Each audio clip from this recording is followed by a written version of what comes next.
Well folks, welcome to another episode of Gideon's Tactical. Today I am posting this video at the same time that I'm posting the full review on the ESEE knives JG3.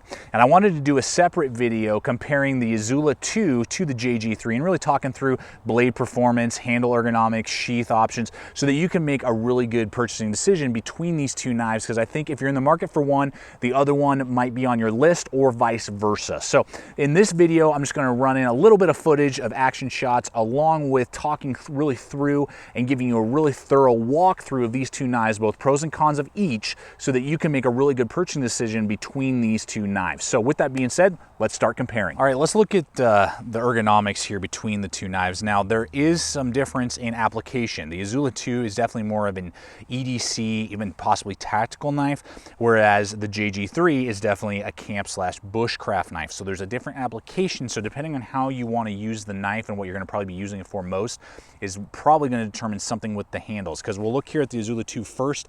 You got these micarta handle scales bolted in, nice big lanyard hole here.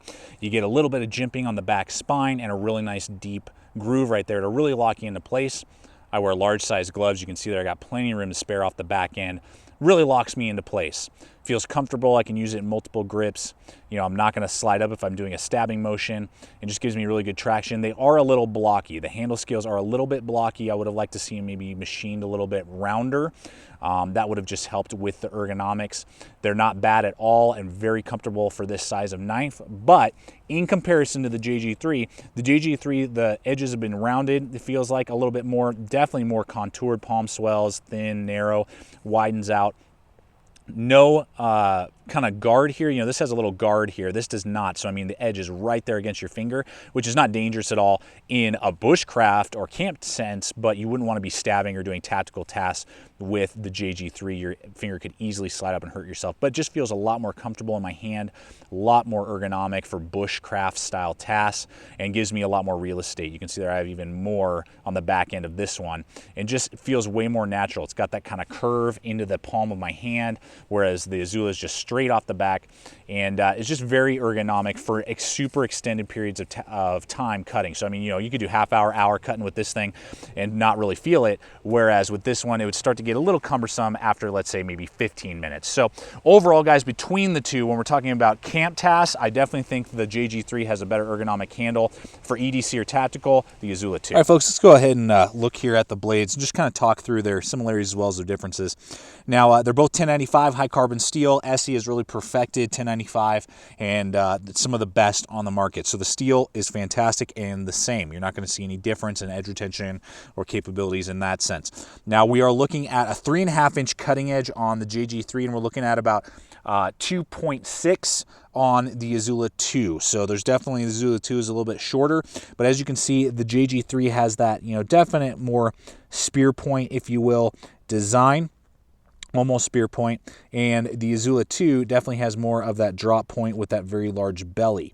So though you would think that the Izula2 is a slightly better slicer because of that belly, I would actually say if between the two, I think the JG3 is a better slicer because it's a little bit thinner and has a stonewash finish versus this baked on coating.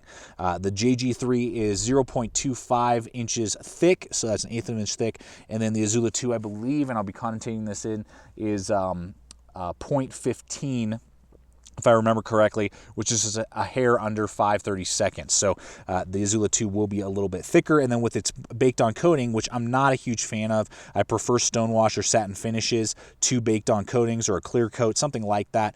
I prefer that, so I prefer the JG3's, you know, rust fighting capabilities in the sense of what they did. The Izula2 is going to be more rust resistant because of that coating, but I just don't like it. It's something you have to kind of fight against and, you know, reprofiling and all that type of stuff. It can kind of gunk up your stones, and I just don't prefer it.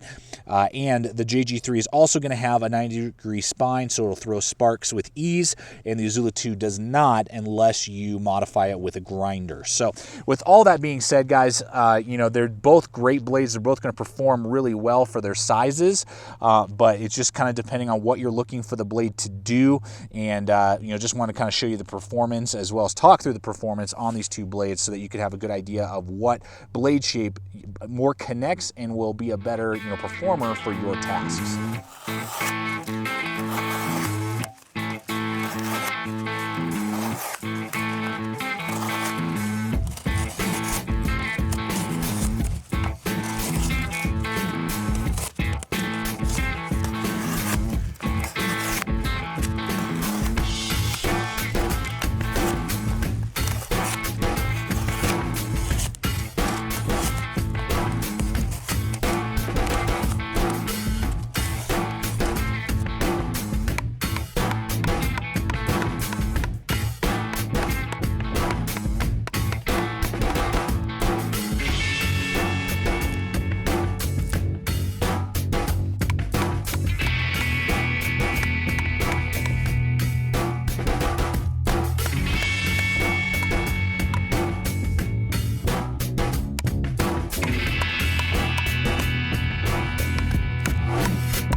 All right, folks, I want to show you the two sheath options here and just kind of give you my opinion on the two of them. Now, the JG3 is going to come with a leather sheath. It is USA made, and in fact, it says it right back there. That's real nice. It's got good stitching, got a good Camp Lore ESEE, logo stamped in right there. Good loop right there. That's going to fit very large belts with a good stitch. And it is basically friction held. Now, there's two things here. Part of it's just my personality, who I am. I prefer either molded plastic or Kydex over leather. Leather retains water and moisture. I live in the Rocky Mountains, so I get rained on in the summertime. I have snow in the wintertime, so this is going to constantly be wet and it'll be holding moisture, and on a 1095 blade, it's not my favorite. The other thing to note is that the friction isn't all that great on these sheaths. With not much effort, I can barely touch it and it wants to come out. And in fact, sometimes it will just fall out on its own while I'm riding it on my belt. If I sit down, or if I got, maybe I fell, something like that, it could easily fall out, and if you're not paying attention, you might lose your blade. So it gets the job done, but in my opinion, I would have liked to see it molded Kydex or plastic. On the Izula2, on the other hand, you're getting a molded plastic sheath. You got a big loop hole right here for a carabiner or paracord. It comes with a nice belt clip, nice steel belt clip that is rotatable, and it also has these hole options that you could do a blade tech lock, and it's very solid and secure in there. It's not going to fall out, and it has a nice thumb ramp. Very solid deployment there with just lots of different lashing options. So between the two, I actually prefer the Izula2's molded plastic sheath over the leather JG3. Okay, value is a big part of the equation when picking out an Izula2 or a JG3, and I think that's actually going to probably play into one of the biggest aspects of the knives. Now, I'm going to use Amazon as a plumb line for this because that's where I purchased both of these, and Amazon's pretty, consistent with their pricing. You can find these knives for a little bit cheaper if you really hunt around. You could probably find one on a couple of the different websites for maybe $5–10 cheaper, but for the most part, Amazon's a good plumb line. And so I paid $68 for the Izula2. That's without the kit. That's just straight handle scales, sheath and belt clip, and then I paid $105 for the JG3. So we're looking at a huge price difference there for basically very similar knives in their size. They both have micarta handle scales. They're both 1095. They're right around the same thickness. They have just a little bit different blade lengths, and then one has the polymer plastic sheath, one has the leather sheath. I think the leather sheath really plays into a big part of why the JG3 is a lot more expensive, and as we've kind of talked about, I'm just not a big fan of it. It doesn't really hold the retention well and isn't going to really fit my needs in the Rocky Mountains in my environment where I live with a 1095 blade. So when we're talking about value, the cheaper Izula2 is going to get a lot of the same task done that the JG3 can.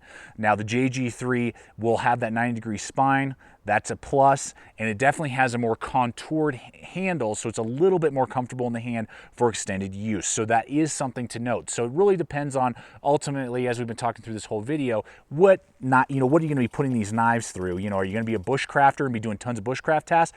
Well, then the JG3 is going to probably be the better knife. If the Izula2 and you're looking for, you're a backpacker, camper, maybe you're looking for self-defense or EDC, well then the Izula2 is going to probably be the better option for you. But when we're talking about value, the Izula2 has definitely a leg up, and I think the JG3 is a little bit overpriced by about 15 or 20 bucks. So with all that being said, guys, that's the value and kind of the price differences between these two knives. Well, folks, you've seen these two Bad Mama Jambas in action and really seen them side by side, and you've heard my points of view. Hopefully it's helped you out with your purchasing decisions. I mean, either one is a fantastic blade. It's really your call. It's really up to you.